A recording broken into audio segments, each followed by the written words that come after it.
কেমন আছো তোমরা সবাই? আশা করছি সবাই খুব ভালো আছো, আমরাও ভালো আছি। আমি দীপা, আমার নতুন আরও একটি ভিডিওতে তোমাদের সকলকে জানাই অনেক স্বাগত, অনেক ভালোবাসা। আমার রান্নাঘর কিন্তু সবসময় ঝকঝকে তকতকে পরিষ্কার রাখি, তোমরা তো ভিডিওতে দেখেই থাকো। আর এর পিছনে কিন্তু একটা কৌশল রয়েছে।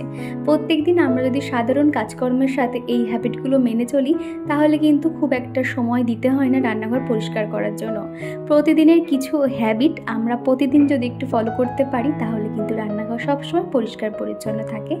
আর এই যে কন্টেনারে কয়েকটা জিনিস আমার ঢালার ছিল, সেগুলো এখন সুন্দর করে ভরে নিয়েছি। আজকে তোমাদের সাথে কিছু ট্রিক শেয়ার করব, আশা করছি সেগুলো তোমাদের অনেক হেল্পফুল হবে।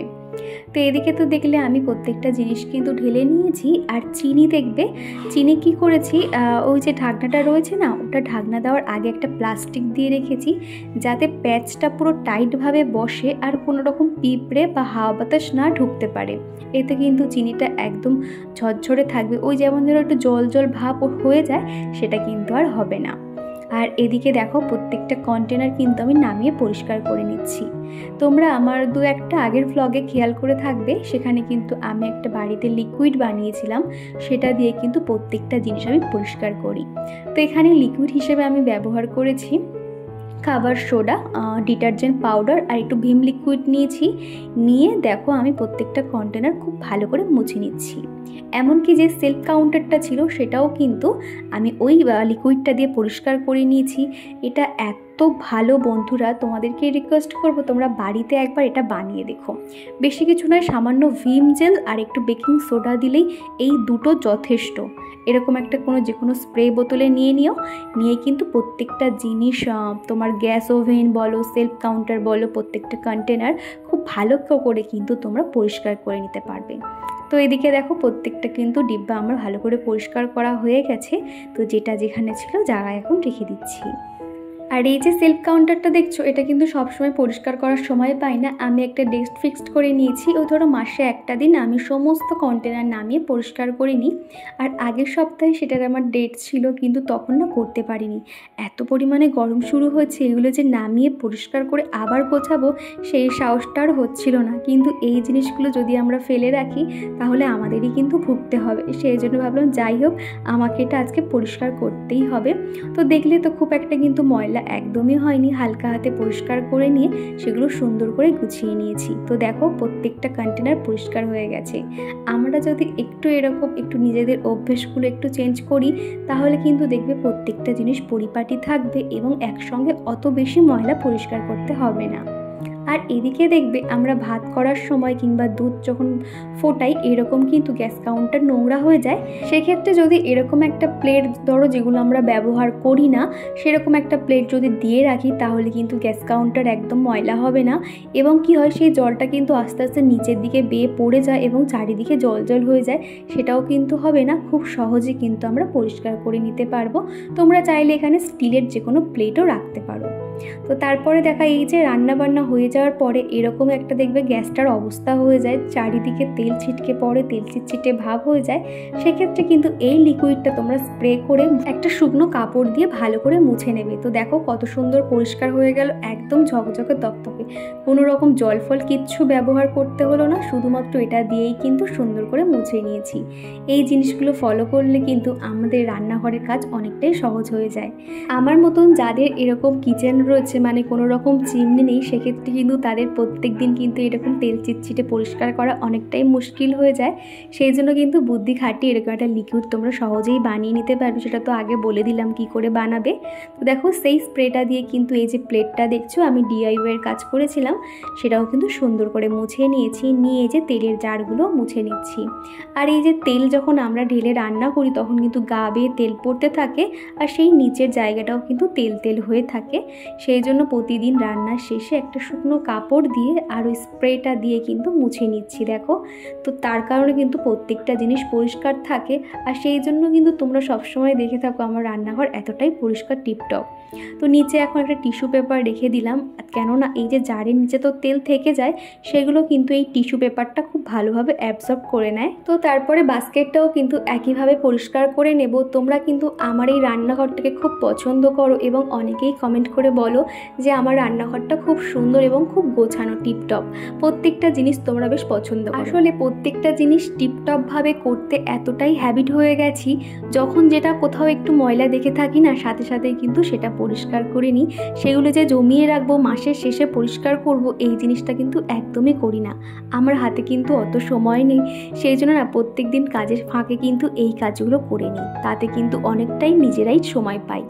তো এইদিকে দেখো আমি কিন্তু পর্দাটা দিয়েও দিলাম। আমার মনে হয় রান্নাঘরে তো অনেক জিনিস থাকে, সেগুলো তো সবসময় রোজ দিন পরিষ্কার করা সম্ভব নয়। সেক্ষেত্রে যদি এরকম একটা কোনো পর্দা মতন সিস্টেম করে রাখি, তাহলে কিন্তু খুব সহজে তেল চিটচিটে ভাব ভিতরে প্রবেশ করতে পারে না এবং সেগুলো পরিষ্কার থাকে। আর এই যে এখন র্যাকটা দেখছো, মশলার র্যাক, এটা কিন্তু গ্যাসের একদম পাশেই থাকে, যার কারণে কিন্তু এরকম ময়লা হয়। আর আমি তোমাদেরকে এটা শেয়ার করব বলে কিন্তু 2-3 দিন এই বাস্কেটটাতে কোনো রকম হাত দিইনি। তো এখানে দেখছো যে দিয়ে একটা তেল চিটচিটে ভাব ধরে গেছে।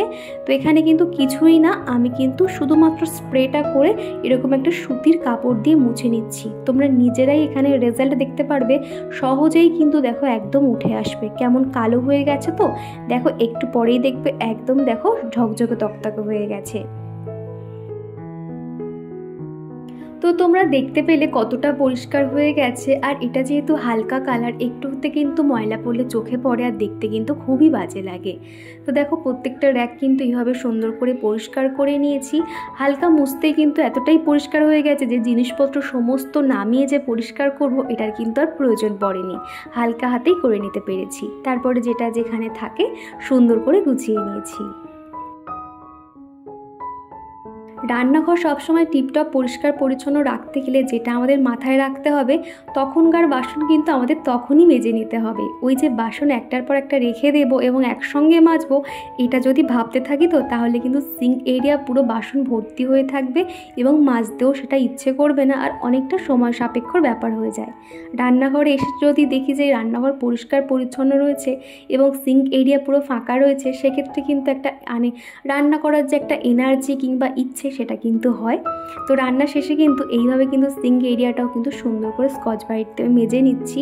আর এরকম মেজে নিই বলে তো কোনো রকম কিন্তু আয়রন পড়ে না। আর এমনিতে কিন্তু তোমাদেরকে তো সবসময় ব্লগে বলে থাকি, আমাদের এখানে কিন্তু প্রচুর আয়রন, যার কারণে আমরা এই যে ট্যাপের জল দিয়ে আমরা কিছুই করতে পারি না। এক এক জায়গায় দেখবে ট্যাপের জল দিয়ে ভাত করতে পারে কিংবা যে কোনো রান্নায় দেয়, তো আমরা কিন্তু সেটা ব্যবহার একদমই করতে পারি না, শুধুমাত্র আয়রনের জন্য। তো সেই জন্য কিন্তু সিঙ্কটা যদি 2 দিন ছাড়া ছাড়া যদি এরকম সুন্দর করে পরিষ্কার না করি, তো তাহলে কিন্তু একটা হলুদ স্পট পড়ে যায় আর দেখতে খুব বাজে লাগে।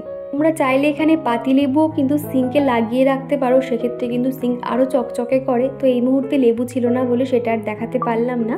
আর এখনই তো স্কচ ব্রাইটগুলো কিন্তু এইভাবে বোতলের মুখের সাহায্যে আমি আটকে রেখে দিই, তাহলে কিন্তু স্কচ ব্রাইট থেকে জল খুব ভালোভাবে ঝরে যায় এবং অনেক দিন পর্যন্ত স্কচ ব্রাইট ভালো থাকে। আর এদিকে যে সেলফ কাউন্টারটা দেখছো, সেই জায়গাটা এরকম কাপড় দিয়ে ঢেকে দিলাম। রান্নাঘরে যাই জিনিস রাখি না কেন সেটা ঠিক কোনো না কোনো কাজে লেগে যায়। এই যে ফ্রিজের মাথায় এত কিন্তু কিছু রাখি না, তাও একটার পর একটা রাখতে রাখতে পুরো ভরে গেছে। আর এখন যে পরিমাণে গরম শুরু হয়েছে, পেপসির ক্যান তো বাড়িতে আসতেই থাকে, সেই জন্য সব এর মাথায় আর কি গুছিয়ে রেখেছিলাম। এই পেপসির ক্যানগুলো দিয়ে আমি একটা জিনিস বানাবো ভেবেছি, কি বানাবো একটু পরে তোমাদেরকে শেয়ার করছি। আর এদিকে এই যে ফ্রিজের উপরে একটা ট্রে রেখে দিয়েছি, এই ট্রের মধ্যে না যত রকমের ড্রাই ফ্রুটগুলো ছিল, আর ট্রেটা এত সুন্দরই দেখতে, ফেলতে ইচ্ছে করলো না, সেই জন্য ফ্রিজের মাথায় রেখে দিয়েছি। আর উপরে একটা আর্টিফিশিয়াল ফুলও রেখে দিয়েছি। রান্নাঘর থেকে আরশোলা তাড়ানোর জন্য আমরা কিন্তু কয়েকটা টিপস ফলো করতে পারি, আর এইগুলো ফলো করলে কিন্তু রান্নাঘরে একটাও আরশোলা থাকবে না। তো এখানে লক্ষণ খড়ি আমি ব্যবহার করছি। তো মাঝে মধ্যে কিন্তু আমি ওডোনিল, যেগুলো আর কি ওই রুম ফ্রেশনারে কাজ করে, ওডোনিল, সেগুলোও কিন্তু দিয়ে রাখলে একদমই আরশোলা আসবে না। কিংবা ন্যাপথলিনও তোমরা ব্যবহার করতে পারো। তো ন্যাপথলিন কিন্তু আমি দিয়ে রেখেছিলাম, আর এখন এই মুহূর্তে নেই বলে তোমাদেরকে শেয়ার করতে পারলাম না। তো এখানে কিন্তু লক্ষণ খড়িটাও কিন্তু ভীষণ কাজে, তোমরা এইভাবে প্রত্যেকটা জায়গায় দিয়ে দিলে কি হবে, সেগুলো কিন্তু আর থাকবে না। আর এখানে যে বোতলের ঢাকনাটা দেখলে, এর মধ্যেই কিন্তু আমি ন্যাপথলিনগুলো দিয়ে এইভাবে রেখে দিই। তার জন্য কিন্তু আমার রান্নাঘরে একটুও আরশোলার উৎপাত নেই। আর যাতে আরশোলা না হয় সেই জন্য এরকম লক্ষণ ঘড়িটা দিয়ে রাখি। আরেকটা জিনিস দেখো, আমরা যখনই রান্নায় কোনো খাবার ব্যবহার করি বা কিছুটা খাবার আমরা খাই সেটা কিন্তু থেকে যায়, যেমন ধরো পাউরুটি বা যে কোনো জিনিস বলো, সেগুলো কিন্তু এখানে ওখানে ছড়িয়ে রাখলে সেগুলো দেখতে কিন্তু খুব বাজে লাগে। আমরা যদি এরকম একটা কন্টেনারে রাখতে পারি তাহলে সেগুলো অর্গানাইজও থাকে এবং হাতের কাছে পেয়েও যায়।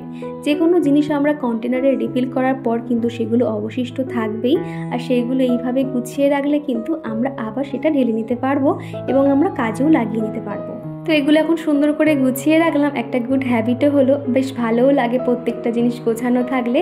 প্রতিদিন যদি 5-10 মিনিট এই গুড হ্যাবিটগুলো আমাদের মধ্যে রপ্ত করে নিতে পারি তাহলে কিন্তু আমাদের কাজকর্ম অনেকটাই সহজ হয়ে যায় এবং রান্না করতেও কিন্তু একটা এনার্জি পাওয়া যায় এবং রান্নাঘরে প্রত্যেকটা জায়গায় একটা পজিটিভ এনার্জি ভাইবস থাকে। তো যাই হোক, আর এদিকে যে পেপসি ক্যানগুলো দেখছো সেগুলো দিয়ে একটা রান্নাঘরে ডিআইওয়াই কাজ অলরেডি শুরু করে দিয়েছি, পরের কোনো একটা ভিডিওতে দেখিয়ে দেবো।